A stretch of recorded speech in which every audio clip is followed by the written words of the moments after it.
My golden child sister stole my wife's earrings and my parents refused to do anything about it, so I ruined their reputation. Growing up, I was always neglected in comparison to my older sister. She was the miracle baby who was the one to survive after my mother's 2 miscarriages. I, on the other hand, was a complete accident. This caused my parents to heavily favor her, and my sister relished in this favoritism as often as she could. When we were younger, she stole my belongings with no repercussions, treated me like dirt, embarrassed me in front of my friends, and so on. My parents also played a heavy part in all of this. Her birthdays were way more extravagant. She would even get presents on my birthday. My parents attended her special events and not mine, so on and so on. Needless to say, this caused a huge rift in between us when I moved away for college when I turned 18. I was now no contact with them, and my mental health improved a lot due to this. In college is where I met the love of my life, Cindy. She was in one of my classes and we clicked very well. I developed a major crush on her quickly, and worked up the courage to ask her out. She agreed on a date and here we are, 7 years later, happily married. Cindy knows about my past with my sister and parents, and thus was very reluctant to open up a form of communication between us and them when they reached out a year ago. I was skeptical at first too, but I gave my family a second chance. At first it seemed like the right choice. Over this year, I had built my relationship with my sister and parents back up to decent levels. We talked about my life and theirs regularly enough, and it really seemed like my parents had changed their act. It seemed like my sister had changed too. She apologized for her actions when we were younger. Our relationship became so much better. In fact, my parents and sister asked me if they could come over during the holidays to meet Cindy. Considering they were not invited to our wedding or anything, they had not met her. I discussed their offer with Cindy and she was firmly against it. I'm ashamed to say I fought Cindy on it. She said she had a bad feeling about it and told me that meeting up with them was a bad choice. She always had amazing intuition about these things and I should have listened. I'm such an idiot for not. Via stubbornness, I convinced Cindy that everything was okay and there was no harm in meeting my parents, and she reluctantly gave in. I let my parents know they could come over and they did. They arrived next weekend, and when I opened the door for them I was astonished to see that they had not changed much in the past 7 years. I saw my sister too, who did not want to be there as much as my parents. Nonetheless, I welcomed them in and introduced Cindy to them. We all sat down for dinner and caught up. We all strayed away from the topic of how neglected I was as a child and rather made small talk, catching up on mom and dad's business, my sister's college studies and so on. There was only one point in the dinner when we were close to having an argument. That happened when my sister insulted the food Cindy, but Cindy quickly put her in her place. My sister tried to argue, but I shut her down too. She looked to our parents for help, who stayed silent, and my sister was visibly shocked by the fact our dear parents were not coming to her aid immediately like they always did. Shortly after this, perhaps 10 minutes later, she excused herself to go to the bathroom, and came down maybe 2 or 3 minutes later.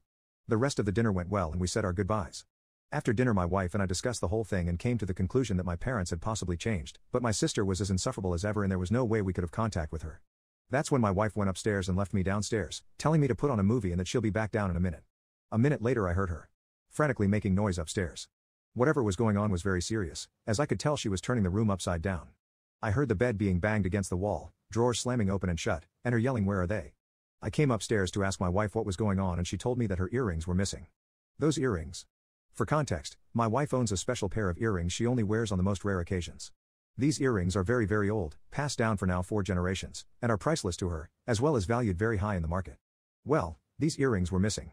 We turned the house upside down and did not find them. With no luck, my wife asked me if it was possible that my sister took them. That's when I realized.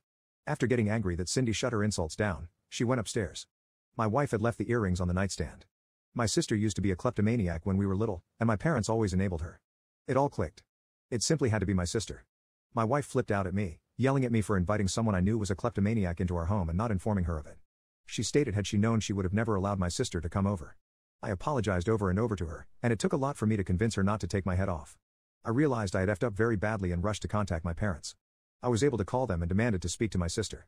I accused her of stealing my wife's earrings, and I got a, "maybe I did, maybe I didn't" from her, alongside a laugh. That settled it. I knew she did it, she knew I knew she did it, but there was nothing I could do to get them back. Or could I? I had a way to go nuclear on them, but at first I didn't want to. I assured my wife I would get her the earrings back. I contacted my parents demanding for them to force her to give them back. They told me that although they sympathized with my wife, my sister was a grown woman and they could not force her to do anything.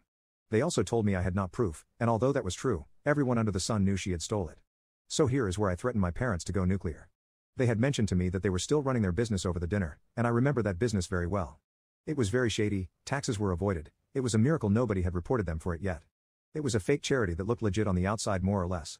Well, I told my parents that either their daughter give us back the earrings, or there will be an anonymous tip given about their business.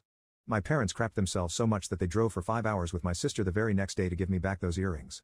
Well, my wife convinced me to be petty. I didn't inform anyone of the business, but I texted the extended family group chat, which I was added into once my parents contacted me again. This text informed everyone of what my sister did, what my parents did, and warned them all to never let my sister into their homes again, or there is a food chance that their belongings will also be stolen. My parents have contacted me asking to come over and talk without my sister, and I agreed but told them we shall talk at a coffee shop, as I am uncomfortable letting them into my home again. My wife did not want me speaking to them, but as far as I am concerned, they're dead to me. I'm only going to talk for closure.